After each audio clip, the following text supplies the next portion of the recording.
এই রোগীরা যখন বসা থেকে দাঁড়ানো বা শোয়া থেকে দাঁড়ানো অবস্থায় যায় তখন তাদের মাথা ঘোরাতে পারে এবং কেউ কেউ অজ্ঞানও হয়ে যেতে পারে। এই রোগের সব থেকে কমন কারণ হচ্ছে ডায়াবেটিস। এছাড়াও আরো বিভিন্ন কারণে হতে পারে। কোনো ওষুধের সাইড এফেক্ট হিসেবে হতে পারে। এটা হতে পারে ভিটামিনের অভাবে, যেমন ভিটামিন B12 ডেফিসিয়েন্সি। এছাড়া হতে পারে অতিরিক্ত মদ্যপানের কারণে এবং ক্যান্সার রোগের কারণে।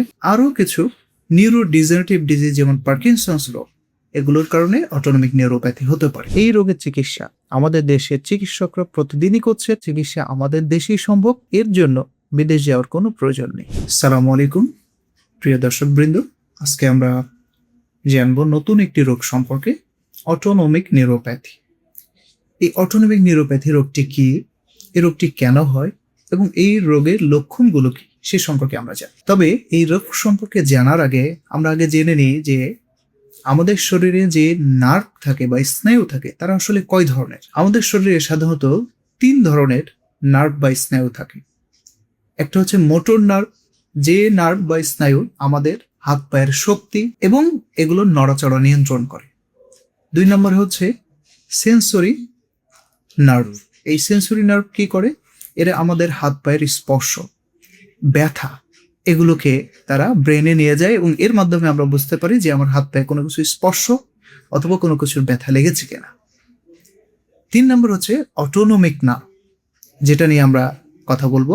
এই অটোনমিক নার্ভ মানেই হচ্ছে অটোনোমাস, এরা নিজেরাই কাজ করে। এই নার্ভগুলো আমাদের শরীরের ভিতরের অঙ্গ প্রত্যঙ্গ নিয়ন্ত্রণ করে এবং এগুলো আমাদের ইচ্ছার উপরে আমরা নিয়ন্ত্রণ করতে পারি না।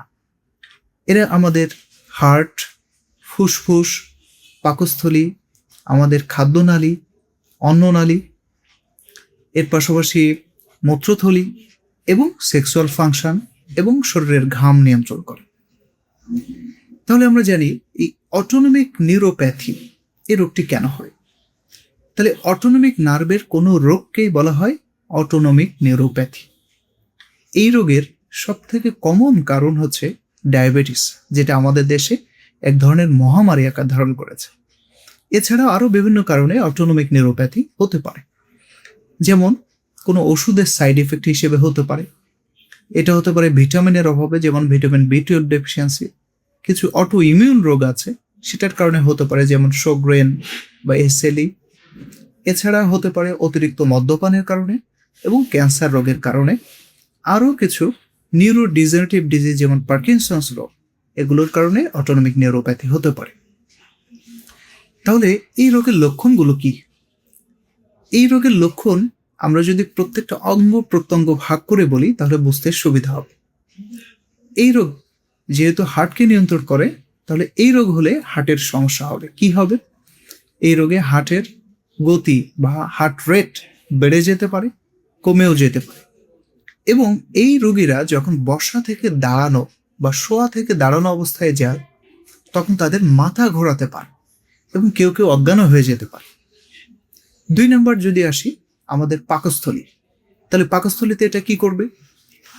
এরা যেহেতু পাকস্থলীর খাবার হজম হওয়া নিয়ন্ত্রণ করে, তাহলে কারো যদি অটোনমিক নিউরোপ্যাথি হয় তাহলে তার খাবারের রুচি কমে যেতে পারে, যেহেতু তার পেটটা আস্তে আস্তে খালি হবে। 2 নম্বর, এই রোগীদের কোষ্ঠকাঠিন্য হতে পারে। 3 নম্বর, কারো কারো ডায়রিয়া হতে পারে। তাহলে এরপরে যদি যাই, সেটা হচ্ছে মূত্রথলি।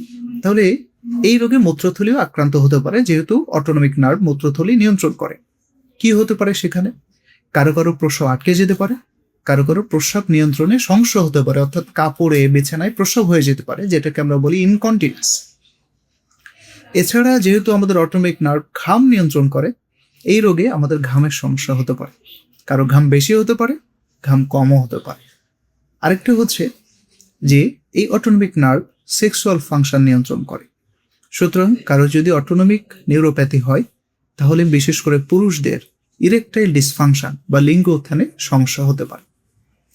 সুতরাং কারো যদি এই সমস্যাগুলো, অর্থাৎ হার্টের সমস্যা, তার খাবারের সমস্যা, অন্ননালীর সমস্যা, খাবার হজমের সমস্যা, অথবা পাতলা পায়খানা, প্রস্রাব ধরে রাখতে সমস্যা, ঘামের সমস্যা, বসা থেকে দাঁড়ালে মাথা ঘোরা বা অজ্ঞান হয়ে যাওয়া, এই সমস্যাগুলো যদি থাকে তখন আমরা চিন্তা করি তার অটোনমিক নিউরোপ্যাথি থাকতে পারে। বিশেষ করে যদি ডায়াবেটিস রোগীর এই সমস্যাগুলো থাকে তাহলে আমরা ধরেই নিই তার অটোনমিক নিউরোপ্যাথি আছে। যদি কোনো রোগীর এই সমস্যাগুলো থাকে তাহলে দ্রুতই চিকিৎসকের পরামর্শ নেওয়া প্রয়োজন। তার এই রোগ লক্ষণগুলো এবং কিছু শারীরিক পরীক্ষা এবং আরও কিছু রক্ত পরীক্ষা বা ইনভেস্টিগেশনের মাধ্যমে এই রোগ নির্ণয় করা সম্ভব এবং এই রোগের চিকিৎসার মাধ্যমে এই সবগুলো সমস্যা বা সিমটম এগুলোর সমাধান করাও সম্ভব। এই রোগের চিকিৎসা আসলে এক এক উপসর্গের জন্য এক এক রকম।